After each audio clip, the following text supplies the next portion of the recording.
Los años 90 en Colombia fueron años dramáticos.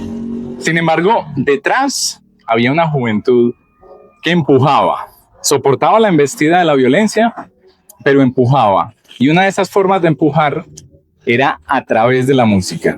Ese es uno de nuestros invitados el día de hoy en ¿Qué pasaba en el 92? Vamos. Buenas noticias. Reducción de un 40% en el racionamiento de energía decidió hoy el Comité Directivo del Sector Eléctrico.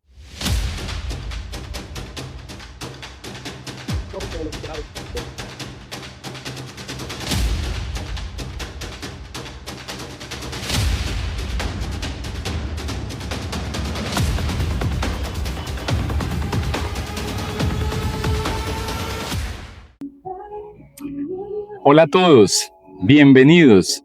Estamos con Santiago Restrepo, publicista, productor musical. Perdón, Tres Palacios de sí, ese apellido después te... Santiago Restrepo, Tres Palacios. Además, autor del libro. Ahorita vamos a hablar un poquitico de eso. Santiago, bienvenido a ¿Qué pasó en el 92? Carlos Andrés, es un placer estar contigo hoy y me llevo esta grata sorpresa porque Carlos Andrés fue alumno mío en la Facultad de Publicidad de la Bolivariana. Sí, señor. Y hoy lo veo con la insignia 92 al Senado. Y bueno, Carlos, felicitaciones, enhorabuena y que tengas mucha suerte en ese proyecto de vida. Santiago, muchas gracias. ¿Por qué importante el Tres Palacios? Porque realmente yo me llamo Santiago Restrepo, pero yo no sé quién es la familia Restrepo. No quiero hablar mal de mi padre porque mi padre fue un gran hombre, pero mi padre era huérfano y mi abuelo murió de 18 años y mi papá ni siquiera lo conoció. Era un apellido originario de Anorí, pero toda la sangre que llevo, la sangre artística, la sangre musical, la llevo de la familia Tres Palacios, que fue para quienes ya tienen una edad más avanzada, gente de la radio, gente de compositores. Por ejemplo, mi abuelo compuso canciones que cantó Javier Solís, y en esa época no existía el derecho de autor, sino yo no estaría en esta entrevista, yo estaría como heredero de una pintura. Estarías en una isla por allá en una isla tropical. Ya. Muy bien. Así es. Santiago, vos ahora sos productor musical, lo que llamamos en publicidad un jinglero. Sí. ¿Qué hace un jinglero? Bueno, un jinglero es una persona que le da vida a las marcas a través de la música. Una marca, ¿y por qué es tan importante? Porque cuando tú no quieres ver un aviso publicitario, pues no lo quieres ver, cierra los ojos. Cuando no quieres tocar un producto, pues no retraes tus manos.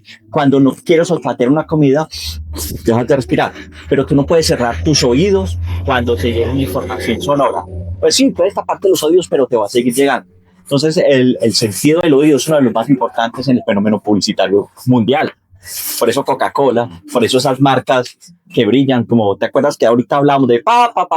Claro, y además por eso, ahora que somos adultos, recordamos perfectamente las canciones y las melodías de cuando éramos niños, ¿no? Perfecto. La memoria. Sí, entonces esas canciones que uno recuerda de pequeño, pues incluso ahora en la publicidad, tú que eres publicista como yo, se está otra vez retomando ese concepto del audio publicitario, de la música publicitaria, los jingles publicitarios para las marcas. Santiago, ahora sí viajemos en el tiempo y volvamos a los 90. Vos haces parte de esa generación que empujaba y que trataba de salir de la oscuridad en esa Colombia que vivíamos en los años 90. Bueno, el apagón del 92, una oscuridad literal, pero además una oscuridad propia de esa alianza perversa que hubo entre el narcotráfico y la política, ¿no? Vos vas a ser en los 90 parte de una agrupación mítica, y digo mítica en todo el sentido de la palabra, porque es Kraken. Kraken, sí. Kraken, esta agrupación que logró convocar a una parte significativa de los jóvenes, no solo en Medellín, sino en Colombia, y que ayudó de alguna manera también como, bueno, lo que llamaría como el psicoanálisis, a poder como tratar de encontrar una válvula de escape, a sublimar parte de todas esas dificultades que estábamos viviendo en ese momento. Sí, de acuerdo. Esa fue una época muy especial para la música y para los artistas en Colombia, los 90. Especialmente el 92, increíble, ¿no? Porque en el 92 empezó a haber un fenómeno de que la música empezó a despertar y digamos que hay que reconocer que las disqueras empezaron a darle oportunidad a muchas agrupaciones en Colombia en los 90 y voy a citar nombres: Compañía Ilimitada, Poligamia, el famoso Andrés Cepeda, el grupo Kraken, que venía ya varios años con distintos integrantes, y en el 92 tuve una reorganización, ¿cómo se llama?, laboral. Y yo hice parte de un recambio que tuvo Kraken muy interesante, que duró hasta el 95, y ya después Kraken desapareció como grupo como tal y se convirtió en una marca, y una marca que siguió manejando pues Elkin Ramírez, que era el vocalista que ya no nos acompaña. Vos tocabas el teclado. Sí, yo reemplacé al tecladista Jaime Ochoa, que era de la conformación original, y después yo digo que Kraken, sin hablar mal de la marca, se volvió como se tuvo una menudización, y es que ya empezó Elkin a hacer recambios de músicos, buscando la perfección de gente que fuera muy virtuosa, y eso está muy bien. Pero a mí me tocó la última época donde el grupo como tal era grupo, ¿cierto? Era una agrupación, porque estaba con Jorge Arteortúa, que era uno de los fundadores, y había muchos músicos que habían participado en el proceso de Kraken, porque Kraken no solamente lo que se veía al frente, sino que también había músicos invitados que los acompañaban en el estudio a la hora de grabar discos. Y esos músicos empezamos como la suplencia nacional. O sea, esas suplencias empezamos como a participar en el proyecto, y por fortuna hoy, yo no hago parte ya de eso, pero por mis problemas auditivos que conoces, pero por fortuna hoy los fundadores, que quiero darles el crédito a Jorge Arteortúa, Hugo Restrepo y Gonzalo Vázquez, conformaron una agrupación que se llama Titán, que digamos que lleva el alma implícita de lo que fue Kraken.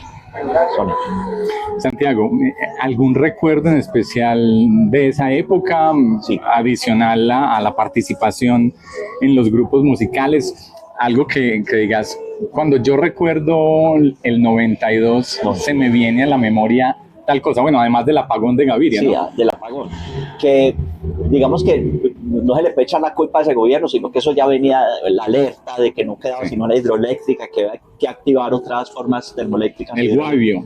Así es. Entonces, yo tengo un recuerdo de los 90 y del 92 muy especial, y es que César Gaviria, tú que representas el Partido Liberal, el nuevo liberalismo. Del nuevo liberalismo, que incluso César Gaviria venía de ahí, era el outsider de la época. O sea, un año antes nadie pensó en César Gaviria, era un chico joven, y se le dio la oportunidad porque este chico galán, Juan Manuel, le dijo, yo me acuerdo esa trágica escena de todos ver el entierro en televisión de doctor César Gaviria Trujillo, recoja la bandera de mi padre. Entonces, todos en Colombia, inclusive los que pensábamos votar, porque yo ya estaba empezando a votar por los conservadores. ¿Era la primera vez que votabas? Sí, y lo más charro es que yo en esa época, con ideas conservadoras, voté por César Gaviria, porque sentía que nos representaba a los jóvenes.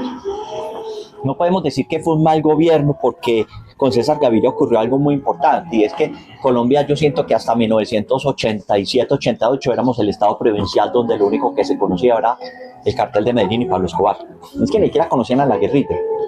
Y ese estado provincial tan atrasado, donde solamente teníamos 2 marcas de vehículos para escoger, que eran los que tenían las ensambladoras en Colombia, porque en los gobiernos anteriores se había prohibido la importación de vehículos, todo se había prohibido. Si querías tener un televisor de último modelo a colores, tenías que irte para San Andrés porque no había más de otra. Entonces, Gaviria hizo esa apertura económica que yo siento que nos favoreció, porque en ese 92 precisamente empezamos a ver en las calles los Hyundai, y empezamos a ver los Volkswagen, y empezamos a ver los carros que solamente se veían en las series gringas. Entonces, mira, llegó este carro, entonces uno como que sentíamos unos índices de reactivación económica que a nosotros los jóvenes que estábamos empezando en esa época a tener una vida laboral, nos estaba motivando a trabajar más, a conseguir las cosas, a luchar por los sueños, incluso a emprender, porque hubo muchos emprendimientos de esa época. Y se va a tener que cambiar, pero si se trata de la parte musical, todos esos grupos porque es que de 1989 para atrás todo era Claudia de Colombia y Fausto, siendo unos grandes artistas, pero no tenían los medios para que hoy existen en Colombia, y mucho más hoy. Entonces, cuando las disqueras empezaron a darles oportunidades a Kraken, a Compañía Ilimitada, se empezaron a hacer conciertos en Colombia que llenaban estadios. Nosotros donde íbamos, Kraken, eso llenábamos, por ejemplo, el estadio, me acuerdo una vez el estadio de Pereira con 20.000 personas, ¿y de dónde salió tanta gente? Entonces, era muy emocionante esa época. Y otra cosa, y es que dos actores emergentes que estaban casi condenados al ostracismo, un chico que se tuvo que ir de Colombia a vivir a otra parte, a probarse como actor y no le fue bien, y que como cantante daba sus pinitos como baladista, pero tampoco era que le sonara muy chévere la cosa. Se ganó la lotería por tener una buena mentoría. Yo digo que la vida, lo digo en mi libro, que la vida... Estamos hablando de un muchacho que es originario de Santa Marta. Sí, señor. Y ese chico, nadie da un peso por él. Yo me acuerdo que casi que era objeto de burlas, porque después de que hizo la novela Gallito Ramírez, que es una de las 5 novelas más importantes de la historia de Colombia, como que la carrera se le fue abajo. Y en ese 92 fue llamado por las cosas de la vida, por la gracia de la providencia, a que hiciera un papel de Escalona. Claro, era costeño, tenía buena pinta y cantaba, y entonces lo probaron cantando vallenatos, que en esa época uno decía, los Vives cantando vallenatos, pero es que los vallenatos los canta Diomedes, y la voz que giraba todo en torno a Diomedes. Y cuando empezó con el tema de Escalona, quedó la gente tan contenta que ya llegó un productor que se llama Eduardo Narváez y le dijo, venga, hagamos un disco que se llama Clásicos de mi tierra, Clásicos de la provincia. Clásicos de la provincia. Y empezó con el tema, acuérdate, Moralito, de aquel día que... Y ya empezamos a ver el chico ya con peludo, con sus shorts, y se convirtió en un icono de Colombia. Y otra chica que participaba en Olitas, que una chica barranquillera, que en Colombia nadie le paraba bolas, también tuvo la fortuna de encontrarse con un productor paisa en Bogotá, que la historia se llama Luis Fernando, un productor paisa que no me acuerdo el apellido, y le dijo, venga, yo le grabo una canción y metámoslo en un disco que se llama Lo Mejor de lo Nuestro. Y cantaron varios artistas en ese disco. Te puedo asegurar que por la que yo menos hubiera dado un peso era por la niña que cantó Ya sé que no vendrás, todo lo que fue. Y miren lo que tenemos hoy a Shakira. Entonces, una estrella también, mundial. Al mismo tiempo con Kraken surgía un grupo de unos peluditos que querían ser como Metallica, que sonaban una versión paisa de Metallica, y que escucharon el llamado que en su momento no escuchó Kraken. Y era que había que, si quiere salir adelante, deje de ser tan rockero y vuelva a ser comercial y déle un poquito de flexibilidad a su música. Y esos chicos lo lograron, y ese grupo se llama Equimosis, y al frente un personaje que me parece que este tipo tiene una estrella espectacular, pues, no solamente en su aura, sino en su modo de ser y en todo, que es Juan Esteban Juanes. Y bueno, y ese llamado no lo escuchó Kraken.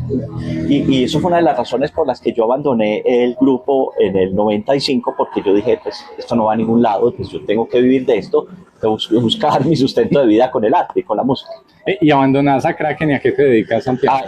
A lo que hago hoy en día, a hacer jingles. A hacer la producción porque yo tenía un título de publicista, entonces me dediqué a hacer jingles publicitarios. Y bueno, tengo una historia muy bonita porque uno se mete a mi página y dice, yo me acuerdo. Mucha gente que me dice, sí, yo cantaba eso. Entonces, yo a veces digo que yo sueno más que Juanes, pero la gente no sabe. Claro, sí, tus canciones publicitarias se repiten muchas más veces y la gente las tiene memorizadas, pero no sabe quién es el autor. Así es. Sí. Santiago, señor gerente, despídame por favor, sí. Que quedamos en que íbamos a hablar también de tu faceta de autor. ¿Cómo es eso que terminaste escribiendo un libro?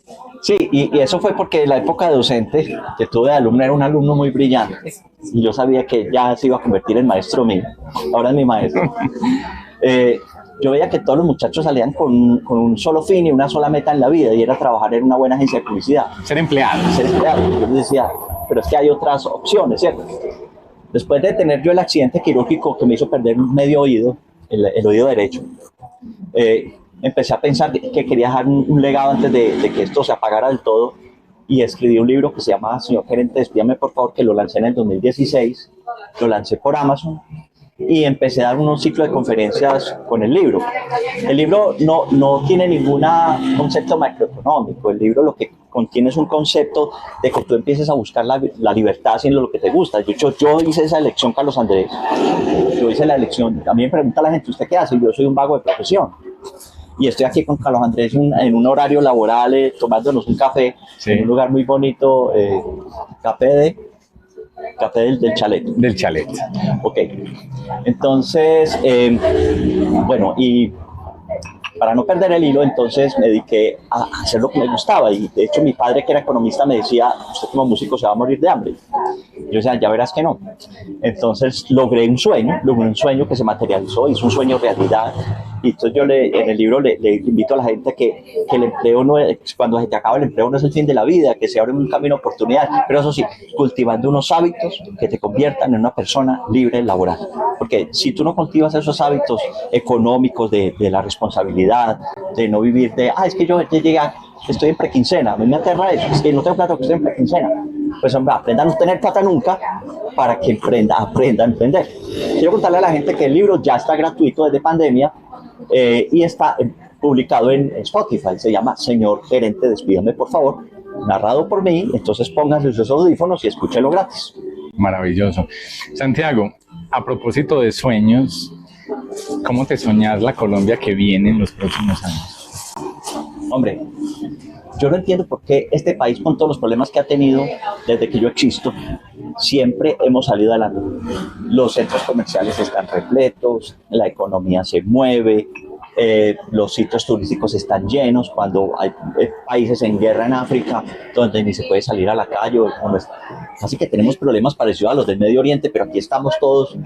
Y es porque yo sí digo que más del 95% de las personas en Colombia somos gente buena, ¿cierto? Entonces la gente en Colombia es resiliente, nos levantamos con muchos sueños y yo pienso que la Colombia que me sueño, pues digamos que es un tema, no es fácil desligarse de una mata que mata y eso no va a pasar nunca. Entonces vamos a tener que aprender a seguir viviendo con esos problemas que nunca se van a acabar. Yo digo que eso nunca se va a acabar. Podemos tener un presidente de ultraizquierda, de medio centro, de extremo centro, de derecha o la, entre comillas, extrema derecha, que yo no sé qué significa porque nunca he visto la extrema derecha actuar. He visto a la extrema izquierda actuar con sus actos, pero no la extrema derecha. Ahora, esto te forma polémica porque tratan a decir, no, es que los grupos de paramilitares son de extrema derecha. No, los grupos paramilitares eran grupos de autodefensa y eran grupos delincuenciales también, al igual que las guerrillas.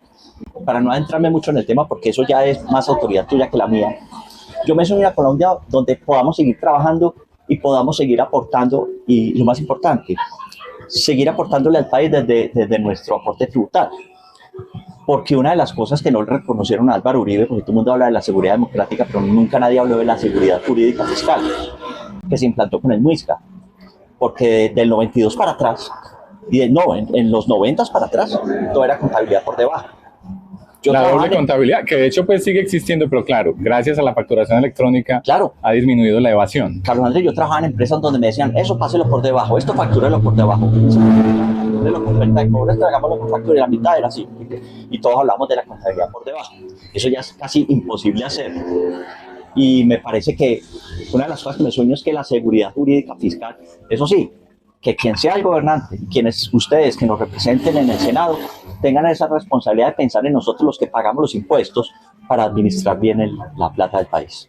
Bueno, por ahora le estamos apostando a una lista muy bien formada en el Senado, que está integrada por el Nuevo Liberalismo, por Mira y por Dignidad y Compromiso, y también estamos trabajando en la unión de los candidatos a través de lo que se llama la Gran Consulta, donde hay varios candidatos de centro o centro-derecha tratando de sobreponerse a sus egos personales en aras de que haya algún tipo de unidad.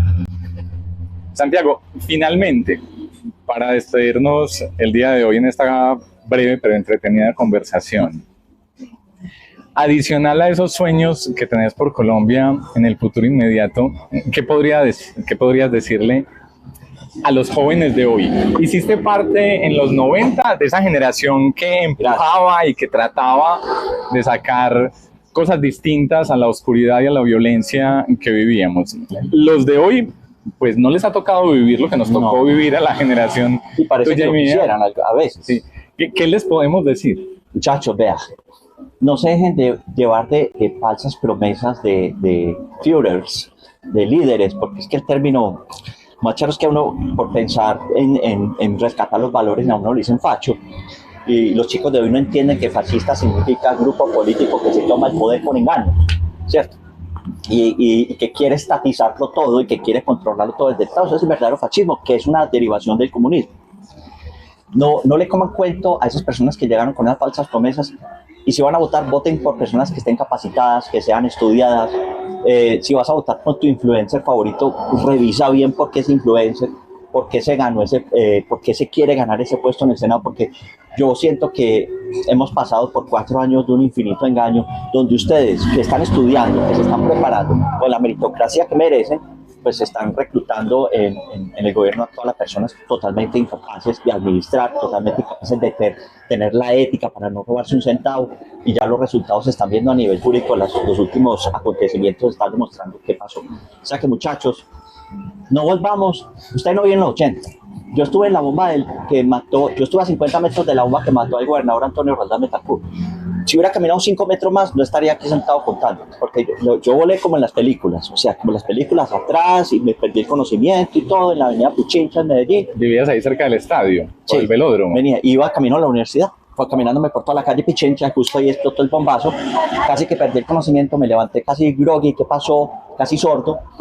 Entonces, esas cosas yo no las quisiera volver a vivir, pero como van las cosas, es posible que las volvamos a vivir. Entonces, muchachos, cultiven una Colombia donde ustedes tengan oportunidades, y eso sí, voten de verdad por las personas que tengan el criterio, la ética y los valores para gobernarnos.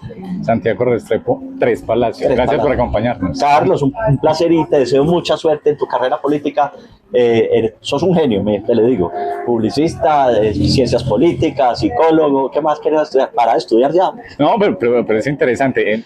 Maestría en economía. Bueno, la idea es poder aportarle a los colombianos. A todos ustedes, gracias por acompañarnos el día de hoy en ¿Qué pasó en el 92? Nos vemos en la próxima. Buenas noticias. Reducción de un 40% en el racionamiento de energía decidió hoy el Comité Directivo del Sector Eléctrico.